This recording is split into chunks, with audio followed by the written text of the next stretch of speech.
Hello everyone, welcome back to our channel. दोस्तों, आज के वीडियो में हम स्टेप बाय स्टेप प्रोसेस में देखेंगे कि ITR 1 की फाइलिंग कैसे करनी है। ओल्ड रिजीम और न्यू रिजीम दोनों में ही हम देखेंगे। ओल्ड रिजीम आपके लिए ज़्यादा बेनिफिशियल रहेगी या न्यू रिजीम आपके लिए ज़्यादा अच्छी रहेगी, ये डिपेंड करता है कि आपकी इनकम कितनी है और आपने कितने इन्वेस्टमेंट्स किए हुए हैं। पर्सन टू पर्सन डिपेंड करता है कि कौन सी रिजीम आपके लिए सही रहेगी। अगर आप कंपैरिजन करना चाहते हैं दोनों में, तो उसके लिए आपको इनकम टैक्स की साइट पर ही कैलकुलेटर मिल जाता है। जैसे कि आप होम पेज पर जाएंगे और सबसे नीचे यहाँ पर स्क्रॉल करेंगे तो यहाँ पर आपको मिलेगा इनकम टैक्स का कैलकुलेटर। एक बेसिक कैलकुलेटर है, यहाँ पर आप अपनी नेट टैक्सेबल इनकम दे देंगे तो यहाँ साइड में यहाँ पे कैलकुलेट होकर आ जाएगा कि आपका टैक्स एज पर ओल्ड टैक्स रिजीम कितना होगा और as per new tax regime कितना होगा। यहाँ से आप कंपैरिजन कर सकते हैं।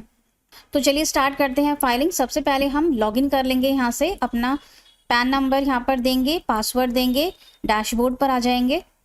अब यहाँ पर हमें ई फाइल में जाना है। Income tax returns, file income tax return, assessment year select कर लेंगे 26-27, online mode, continue.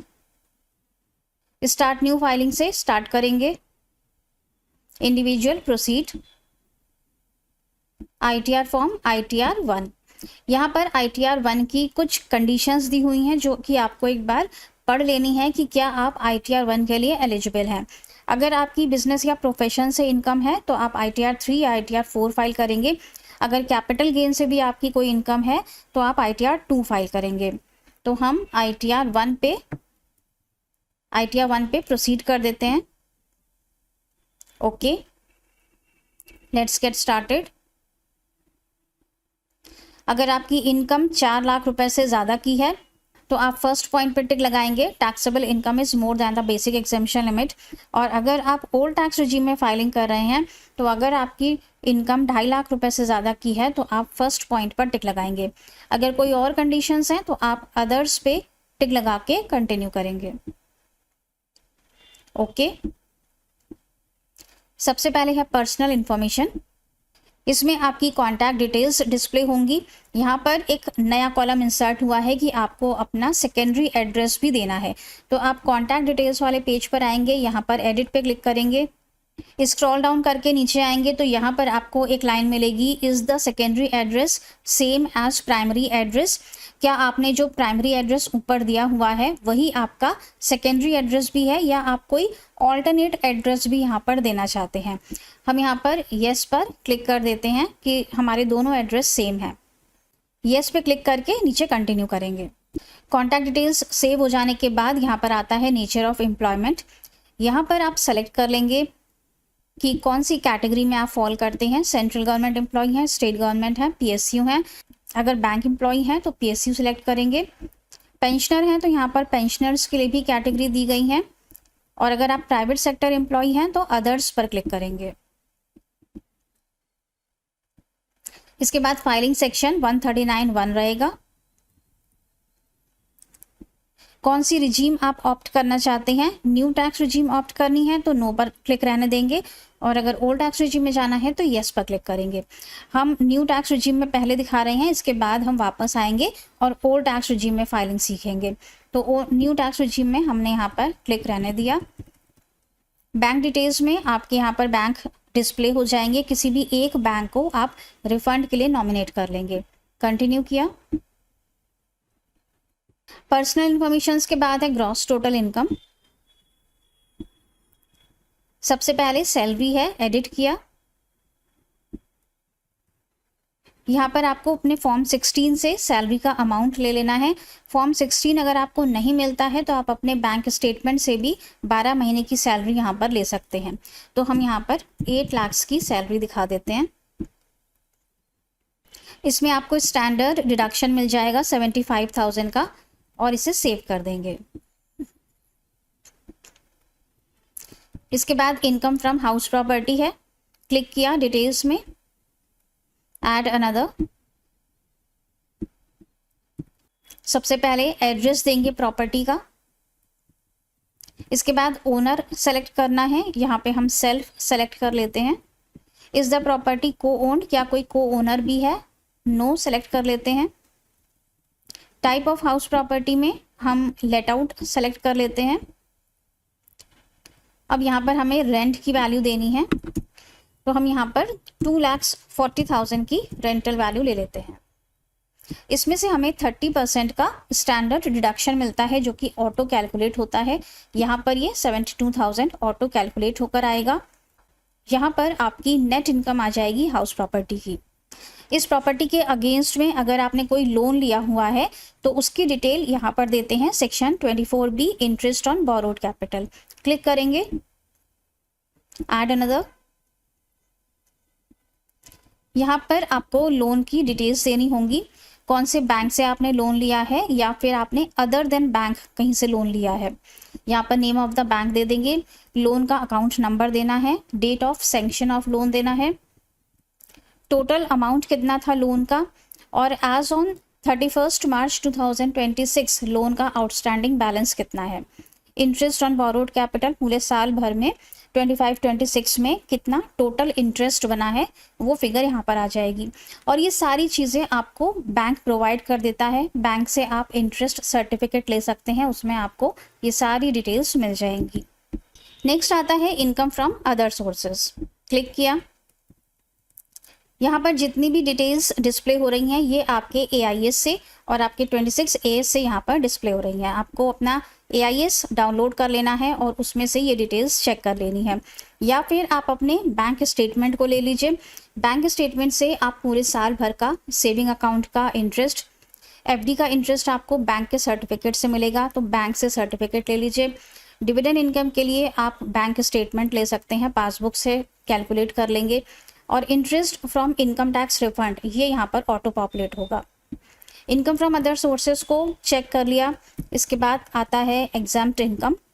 Exempt income के शेड्यूल में आप कोई भी ऐसी इनकम दिखा सकते हैं जो आपको रिसीव हो रही है लेकिन वो टैक्सेबल नहीं है, जैसे कि PPF का इंटरेस्ट है, या एग्रीकल्चर इनकम है 5,000 रुपये से कम की, या फिर आपको गिफ्ट मिला है किसी रिलेटिव से, तो वो सब आप, या फिर विल से या इनहेरिटेंस से आपको कोई भी प्रॉपर्टी मिली है, या आपको काफ़ी सारा कैश मिला है, तो वो आप यहाँ पर एग्जाम्प्ट इनकम के शेड्यूल में दे सकते हैं। फिर आता है लॉन्ग टर्म कैपिटल गेन। ये एक न्यूली इंट्रोड्यूस कॉलम है। यहाँ पर आप कैपिटल गेन्स दिखा सकते हैं, लेकिन सिर्फ वही वाला कैपिटल गेन जो आपको इक्विटी शेयर्स या इक्विटी म्यूचुअल फंड्स पर हुआ है, कवर होता है अंडर सेक्शन 112A में। और जो आपका लॉन्ग टर्म प्रॉफिट है वो 1.25 लाख रुपए से ज़्यादा का नहीं होना चाहिए। अगर ये सारी कंडीशंस फुलफिल हो रही हैं तो आप यहाँ पर लॉन्ग टर्म कैपिटल गेन दिखा सकते हैं। कंफर्म कर दिया। इसके बाद है डिडक्शंस। न्यू टैक्स रिजीम में सिर्फ एक ही डिडक्शन हम क्लेम कर सकते हैं, वो है NPS कंट्रीब्यूशन बाय एम्प्लॉयर। अगर आपके फॉर्म 16 में आपको मिला है ये डिडक्शन तो आप यहाँ पर क्लेम कर सकते हैं। यहाँ एडिट पे क्लिक करके आप अपनी फिगर दे देंगे और नीचे कंफर्म कर देंगे। देन आता है टैक्सेस पेड। सबसे पहला शेड्यूल है सैलरी का। ऐड अनदर पे क्लिक करके अपने सैलरी के TDS को यहाँ पर ऐड कर सकते हैं, लेकिन ये आपके 26 AS से यहाँ पर ऑटो पॉपुलेट होता है, तो आप एक बार चेक कर लीजिएगा। दूसरा आता है TDS 2। यहाँ पर आपकी FD का TDS रिफ्लेक्ट होता है। ये सब आपके 26 AS से यहाँ पर ऑटो पॉपुलेट हो जाते हैं। आपको बस चेक कर लेना है कि वैल्यूज ठीक है। कंफर्म कर दिया। लास्ट शेड्यूल आता है टैक्स लायबिलिटी का। ये आपकी कंप्यूटेशन है। आपने जो भी इनकम्स और डिडक्शंस अपने ITR में दिखाए हैं उससे यहाँ पर कंप्यूटेशन बन जाती है, और इसमें आप चेक कर सकते हैं कि आपका कितना टैक्स बना है या कितना रिफंड बना है। कंफर्म कर दिया। प्रोसीड टू वेरिफिकेशन करेंगे तो आपको ITR का प्रीव्यू मिल जाएगा। आप प्रीव्यू में एक बार चेक करके और अपने ITR को अपलोड कर सकते हैं। तो ये था न्यू रिजीम का प्रोसेस। अब हम चलते हैं ओल्ड रिजीम में कैसे फाइलिंग होती है। इसके लिए हम फिर से पर्सनल इन्फॉर्मेशन पर जाएंगे और यहाँ पर हम फाइलिंग सेक्शन में फिर से यहाँ पर आ जाएंगे। हमें कौन सी रिजीम ऑप्ट करनी है, हम यहाँ पर येस पे क्लिक कर देंगे, ओल्ड टैक्स रिजीम, और हमारा ये जो फॉर्म है ये ओल्ड टैक्स रिजीम में कन्वर्ट हो जाएगा। कन्वर्ट होने का मतलब है कि जो भी डिडक्शंस ओल्ड टैक्स रिजीम में मिलते हैं, जैसे कि 80C है, जिसमें आप पीपीएफ, एलआईसी, एनपीएस ये सब डिडक्शंस क्लेम कर सकते हैं, या फिर मेडिकल के एक्सपेंडिचर्स हैं वो सब क्लेम कर सकते हैं। 80D है, 80DDB है, 80U है, वो सब कॉलम्स हाईलाइट होने स्टार्ट हो जाते हैं। साथ ही आप एचआरए का क्लेम लेना चाहते हैं या इंटरेस्ट ऑन लोन या प्रिंसिपल ऑफ लोन का डिडक्शन लेना चाहते हैं तो वो सारे कॉलम्स भी हाईलाइट हो जाते हैं। अब हमें फिर से ये सारे कॉलम्स कंफर्म करने होंगे ओल्ड टैक्स रिजीम के हिसाब से। ग्रॉस टोटल इनकम में जाएंगे, एडिट करेंगे सैलरी पर। आपका सैलरी का अमाउंट यहाँ पे ऑलरेडी फिल है।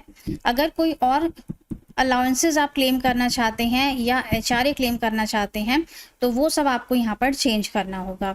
अभी यहाँ पे सेव कर दिया हमने। इनकम फ्रॉम हाउस प्रॉपर्टी के शेड्यूल में भी चेंज हो जाएगा। न्यू टैक्स रिजीम में जाते हैं तो अगर सेल्फ ऑक्यूपाइड प्रॉपर्टी है और उसके लिए आपने लोन लिया हुआ है तो उसका डिडक्शन नहीं मिलता है। लेकिन ओल्ड टैक्स रिजीम में जाएंगे तो अगर सेल्फ ऑक्यूपाइड प्रॉपर्टी के लिए भी आपने लोन लिया हुआ है तो इंटरेस्ट का डिडक्शन आप क्लेम कर सकते हैं। Income from other sources as it is रहेंगे, एग्जेम्प्ट इनकम भी वैसे ही रहेगा, लॉन्ग टर्म कैपिटल गेन भी वैसे ही रहेंगे। कंफर्म कर दिया। नेक्स्ट आता है डिडक्शंस। अब यहाँ पर आपके काफ़ी सारी डिडक्शंस हाईलाइट हो जाते हैं, जैसे कि 80C है, यहाँ एडिट पे क्लिक करेंगे, ऐड अनदर पे क्लिक करेंगे।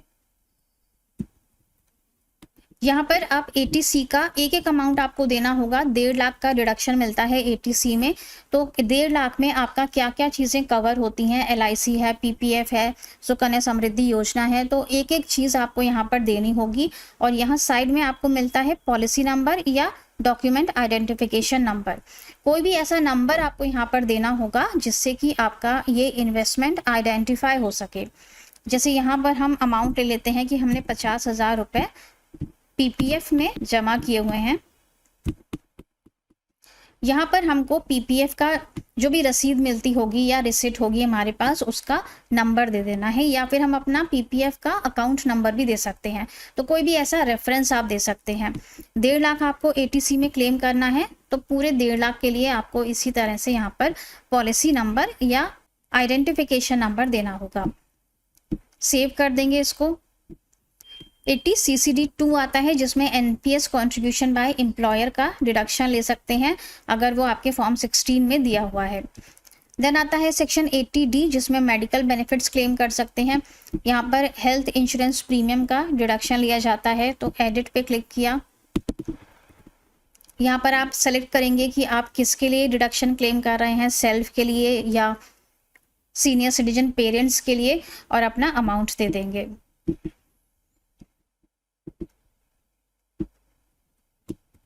देन सेक्शन 80DDB है medical treatment of specified diseases. 80E है interest on loan for higher education. 80G है अगर चैरिटेबल इंस्टीट्यूट को कोई डोनेशन किया है तो इस बार यहाँ पे पूरी डिटेल्स आपको देनी होंगी, कितना डोनेशन कैश में है, कितना अदर मोड में है, पैन नंबर क्या है, इंस्टीट्यूशन का नेम क्या है, एड्रेस क्या है, पूरी डिटेल्स इस शेड्यूल के अंदर जाती हैं। डोनेशन टू पॉलिटिकल पार्टी, यहाँ एडिट पे क्लिक करेंगे, ऐड अनदर पे क्लिक करेंगे।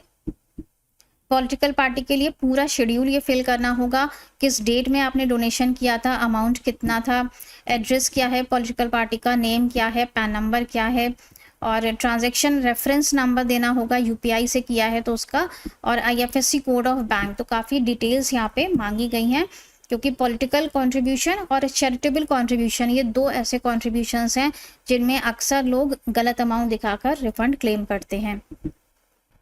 और कोई आपके डिडक्शंस हैं तो वो आप दिखाएंगे और कंफर्म कर देंगे। एक इसमें हमें section 80TTA interest on saving bank interest वो भी डिडक्शन मिलता है, लेकिन उसकी लिमिट है 10,000 या फिर जितना आपका एक्चुअल सेविंग इंटरेस्ट है, जो भी दोनों में से कम होगा उसका डिडक्शन आप ले सकते हैं। फिर है टैक्सेस पेड का शेड्यूल। इसमें TDS ऑटो पॉपुलेट होगा आपके 26 AS से, ये सेम एज इट इज रहेगा। टैक्स लायबिलिटी यहाँ पे कंप्यूटेशन ड्राफ्ट होकर आ जाएगी, आपके सारे डिडक्शंस जो भी आप क्लेम करेंगे वो यहाँ पर ऑटो कैलकुलेट हो जाएंगे। और एंड में यहाँ पर आपकी टैक्स लायबिलिटी या फिर रिफंड जो भी बन रहा होगा आपको पता चल जाएगा। कंफर्म किया, प्रोसीड टू वेरिफिकेशन करेंगे। ऊपर आपके पास मैसेज आ जाता है कि आपको पेमेंट करना है या फिर आपकी लायबिलिटी बन रही है। यहाँ पर पेमेंट कर देना है, पे नाउ का ऑप्शन आएगा। आप अपना सेल्फ असेसमेंट टैक्स पे कर सकते हैं। सेल्फ असेसमेंट टैक्स कैसे पे किया जाता है उसका वीडियो ऑलरेडी चैनल पर अपलोड है। तो ये था दोनों रिजीम्स के कंपैरिजन का वीडियो, कैसे आपको अपनी ITR 1 की फाइलिंग करनी है, कैसे आपको दोनों रिजीम्स में कंपैरिजन करना है। और अगर आप इनकम टैक्स कैलकुलेटर का यूज़ नहीं करना चाहते हैं तो आप यहाँ पर अमाउंट्स फिल करके भी देख सकते हैं कि कौन से वाले केस में आपका रिफंड बन रहा है और कौन से रिजीम में आपका टैक्स बन रहा है। उसके अकॉर्डिंग आप अपनी ITR को फाइल कर सकते हैं। होप ये वीडियो आपके लिए काफ़ी यूज़फुल रहा होगा। Thank you so much for watching this video. ITR filing के लिए हमारी पेड सर्विसेज चाहते हैं तो हमारे व्हाट्सअप नंबर पर कॉन्टैक्ट कर सकते हैं। मिलेंगे नेक्स्ट वीडियो में। टिल देन खुश रहेगा, मस्त रहेगा। Thank you so much.